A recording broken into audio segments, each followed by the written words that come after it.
Hello friends, welcome to the auto show. आज की इस वीडियो में हम लोग बात करने वाले हैं हीरो एक्सपल्स 200 4V के बारे में। इस बाइक की अगर बात की जाए तो ये एक एडवेंचर बाइक है, एडवेंचर टूरर है और ये काफ़ी पॉकेट फ्रेंडली या फिर मैं कहूँ कि बजट बाइक है एक एडवेंचर कैटेगरी के अंदर। क्योंकि अगर हम लोग बात करते हैं एडवेंचर बाइक के बारे में तो इतनी ज़्यादा पॉकेट फ्रेंडली या फिर इतनी ज़्यादा बजट बाइक, इतनी ज़्यादा अफोर्डेबल एडवेंचर टूरर कोई भी इसके अलावा मार्केट के अंदर नहीं है जिसे हीरो ने लॉन्च किया है।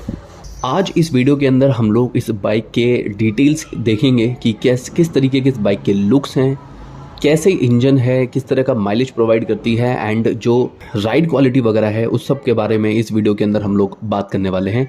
तो सबसे पहले शुरुआत करते हैं इस बाइक के लुक्स को लेकर कि किस तरीके की नज़र आती है, कैसी दिखाई देती है। तो सबसे पहली चीज़ मैं ये कहना चाहूँगा कि ये एक एडवेंचर बाइक है एंड जब आप इसको देखते हैं किसी भी तरफ से, चाहे आप दाएँ से बाएँ से आगे पीछे किसी भी तरफ से देखेंगे तो ये आपको कम्प्लीटली एक एडवेंचर टूरर ही नज़र आएगी।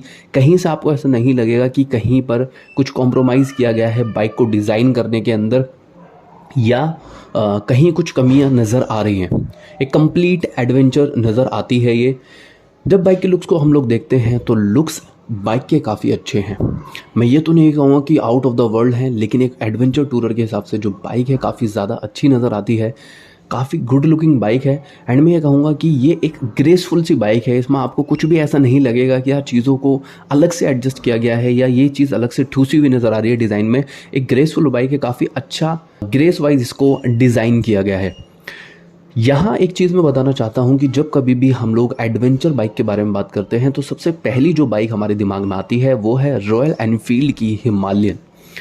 जो रॉयल एनफील्ड की हिमालयन है वो काफ़ी ज़्यादा हैवी नज़र आती है और काफ़ी कॉस्टली बाइक भी है वो। तो मैं ये बता देता हूँ कि जब आप इसको हिमालयन से कंपेयर करेंगे तो हिमालयन से कंपेयर करते हुए ये चीज़ ध्यान रखना कि वो एक 400 सीसी सेगमेंट की बाइक है, साथ में इससे काफ़ी ज़्यादा महंगी बाइक है। ये जो बाइक है इसको हिमालयन से कंपेयर नहीं करना है हम लोगों को, क्योंकि जैसा मैंने कहा कि ये खुद में एक अलग बाइक है और इस कैटेगरी के अंदर या फिर कहा जाए कि इतनी पॉकेट फ्रेंडली जो एडवेंचर बाइक है वो किसी और कंपनी के अंदर फ़िलहाल अपने को नज़र नहीं आती है। जैसे मैंने बाइक के लुक्स के बारे में बात की कि बाइक के लुक्स अच्छे हैं, तो एक चीज़ मैं यहाँ पर बता देता हूँ कि जब आप इस बाइक की तरफ देखेंगे तो आपको रियलाइज़ होगा कि ये जो बाइक है काफ़ी पतली नज़र आती है, काफ़ी थिन नज़र आती है। जब आप इसके टैंक की तरफ देखेंगे तो टैंक आपको पता नज़र आएगा। ओवरऑल बाइक ऐसा लगेगा कि यार एक पतली बाइक है, ये हैवी होनी चाहिए थी। और मैं कहूँगा कि एक 200 सीसी बाइक के हिसाब से बाइक पतली है, नो डाउट कि बाइक पतली है, लेकिन उसके साथ में एक पॉजिटिव बात बता देता हूँ कि इस बाइक को काफ़ी ज़्यादा लाइट वेट डिज़ाइन किया गया है, काफ़ी हल्की बाइक है। क्योंकि इस बाइक का जो वेट है वो है सिर्फ 158 किलोग्राम। और अगर आपको ऑफ रोडिंग करनी है तो ऑफ रोडिंग करने के हिसाब से ये जो वेट है, मैं ये कहूँगा कि इस बाइक का बहुत ही पॉजिटिव पॉइंट है कि आप बहुत ही ईजिली इसे ख़राब रास्तों के ऊपर, गड्ढों के ऊपर या फिर अगर आपको ऑफ रोड करना है तो इतनी हल्की बाइक होने की वजह से आप इसको बहुत आराम से कंट्रोल कर सकते हैं, क्योंकि इस बाइक का जो वेट है वो काफ़ी ज़्यादा कम है।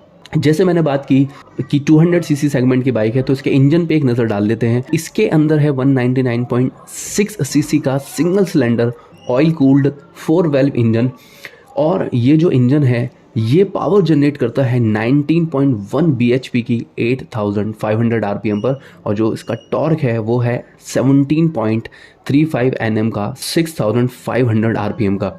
यहाँ ये ध्यान रखना है कि जैसा मैंने कहा था कि भाई हिमालयन से कंपेयर नहीं करना है, क्योंकि हिमालयन की तो ये बाइक आधी भी नहीं है।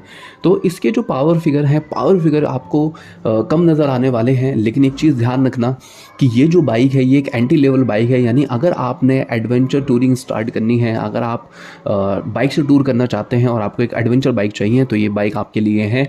अगर आप यंगस्टर हैं, अगर आप एक पॉकेट फ्रेंडली और एक बजट फ्रेंडली बाइक देख रहे हैं तो ये बाइक आपके लिए है। काफ़ी ज़्यादा अफोर्डेबल बाइक है, काफ़ी लाइट वेट है, हैंडल करना इसको काफ़ी ज़्यादा ईजी है। अगर आप हाईवे पर हैं तो बहुत आराम से इस बाइक से 100 की स्पीड पे क्रूज़ कर सकते हैं, लेकिन अगर आप 100 से ऊपर राइड करने की कोशिश करेंगे तो आपको इस बाइक के अंदर थोड़े से नॉइजी फील होंगे। मतलब इंजन का जो साउंड है वो थोड़ा सा चेंज होता हुआ नज़र आएगा।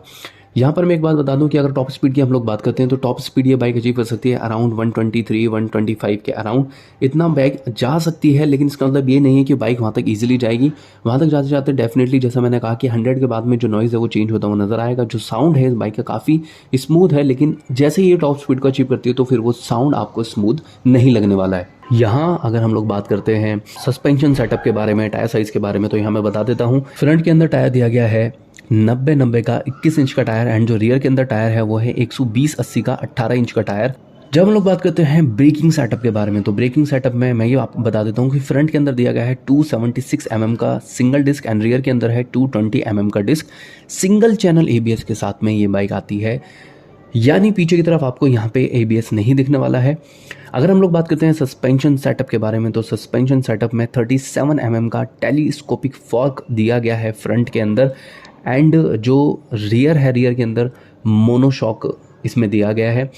जो बाइक है वो बाइक आती है रेक्टेंगुलर स्विंग आर्म के साथ में। ये सस्पेंशन सेटअप की बात हो गई, लेकिन राइड क्वालिटी कैसी है, किस तरह की फील होती है, तो सस्पेंशन सेटअप के साथ साथ मैं बताता हूँ कि इसकी जो सीट है उसकी पैडिंग काफ़ी ज़्यादा अच्छी है। यानी कि जब आप इस बाइक पर लॉन्ग राइड करते हैं तो सस्पेंशन सेटअप इतना ज़्यादा अच्छा है इसका, और इसकी जो सीट की पैडिंग है इतनी ज़्यादा अच्छी है कि आपको किसी भी तरीके की कोई परेशानी फील नहीं होने वाली है।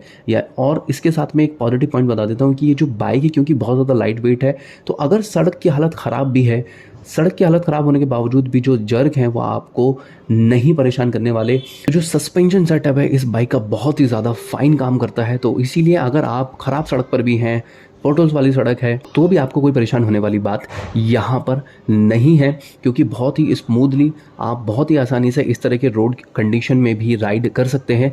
जैसे मैंने कहा कि लाइट वेट बाइक है और सस्पेंशन सेटअप काफ़ी ज़्यादा अच्छा है, तो ये बाइक डिज़ाइन की गई है ऑफ रोडिंग के लिए। जो ऑफ रोडिंग है, ऑफ रोडिंग के अंदर भी इस बाइक में आपको मज़ा आने वाला है। हाँ, थोड़ी सी पावर ज़रूर कम फील होगी, लेकिन ओवरऑल इस बाइक का जो परफॉर्मेंस है ख़राब रास्तों पर या ऑफ रोडिंग के अंदर मज़ेदार है। सीट हाइट की हम लोग यहाँ पर बात करते हैं कि जो सीट हाइट है वो है 825 mm की।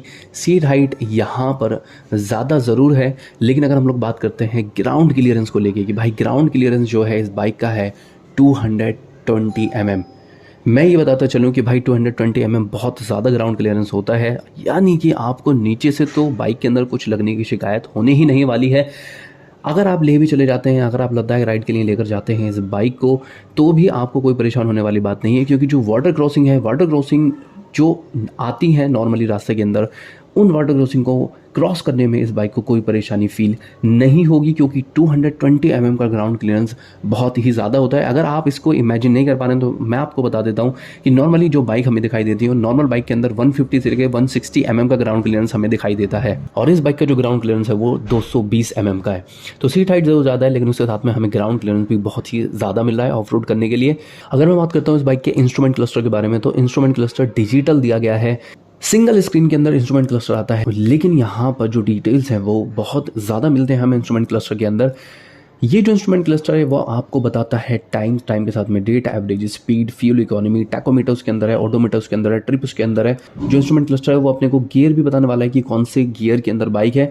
बाइक 5 स्पीड गियर बॉक्स के साथ में आती है, तो हमें ये ध्यान रखना है कि जो डिजिटल इंस्ट्रूमेंट क्लस्टर है वो एनफ डिटेल प्रोवाइड करता है। साथ में बात कर लेते हैं फ्यूल कैपेसिटी के बारे में कि फ्यूल टैंक की कैपेसिटी कितनी है। जो इसका फ्यूल टैंक है वो पतला ज़रूर नज़र आता हो, लेकिन इसकी जो फ्यूल टैंक कैपेसिटी है वो है 13 लीटर की। 13 लीटर की फ्यूल टैंक कैपेसिटी के साथ साथ जो इसकी बहुत ही पॉजिटिव बात है वो है इसकी फ्यूल इकोनॉमी। जैसे मैंने कहा था वीडियो के स्टार्ट में कि जो बाइक है ये काफ़ी ज़्यादा पॉकेट फ्रेंडली है। इस बाइक का जो फ्यूल इकोनॉमी है वो है 42 किलोमीटर पर लीटर। चाहे आप सिटी के अंदर है, चाहे आप हाईवे के अंदर है, आपको ये बाइक 40+ का माइलेज बहुत आराम से प्रोवाइड करने वाली है। और ये इस बाइक का सबसे ज़्यादा यूएसपी मैं कहूँगा कि अगर यार आपको टूरिंग करनी है, टूरिंग करने में अगर आपको 40+ का माइलेज ये बाइक प्रोवाइड कर रही है, तो इससे अच्छा कुछ हो ही नहीं सकता। 13 लीटर की कैपेसिटी के साथ में अगर 40 का माइलेज आपको मिलता है, तो फिर ये आपको ध्यान रखना है कि आप बहुत ही आराम से एक बार फ्यूल फिल करवाने के बाद में आराम से 500 किलोमीटर, 450 किलोमीटर बहुत इजीली कर सकते हैं। यानी आपको झंझट करने की ज़रूरत नहीं है। अगर देखा जाए तो एक तरीके से ये मानकर चलें कि अगर आप दिल्ली से राइड स्टार्ट करते हैं, मनाली की तरफ जाते हैं, तो एक टाइम के अंदर ये बाइक आपको दिल्ली से मनाली का ट्रैवल करवा देगी। आपको बीच में सोचने की ज़रूरत ही नहीं है कि आपने फ्यूल लेना है। तो ओवरऑल मैं इस बाइक के बारे में यही कहूँगा कि एक अच्छी बाइक मिल रही है, गुड लुकिंग बाइक है, थिन ज़रूर नज़र आती है, लेकिन ओवरऑल जो इस बाइक के फीचर्स हैं, जो इस बाइक का परफॉर्मेंस है, वो बहुत ज़्यादा अच्छा है। और जैसे मैंने स्टार्ट में कहा था, मैं फिर कहूँगा कि पॉकेट फ्रेंडली बाइक भी है, साथ में बजट फ्रेंडली भी है। इस बाइक का जो एक्स शोरूम प्राइस है वो है 1,37,500 रुपये। अच्छी बाइक इतने प्राइस रेंज के अंदर आ रही है और ऑफ रोडिंग का मज़ा भी मिलेगा। तो एक एडवेंचर बाइक अगर आपने ग्रैब करनी है और आप एक पॉकेट फ्रेंडली बाइक खरीदना चाहते हैं तो डेफिनेटली ये बाइक आपके लिए है। आप इस बाइक को ज़रूर कंसिडर कर सकते हैं। और मैं यहाँ पे बता देता हूँ कि अगर आप इस बाइक को परचेज करना चाहते हैं तो हीरो के शोरूम में जाके आप इसकी टेस्ट राइड ले सकते हैं। आज की इस वीडियो में सिर्फ इतना ही। मिलते हैं नेक्स्ट वीडियो के अंदर।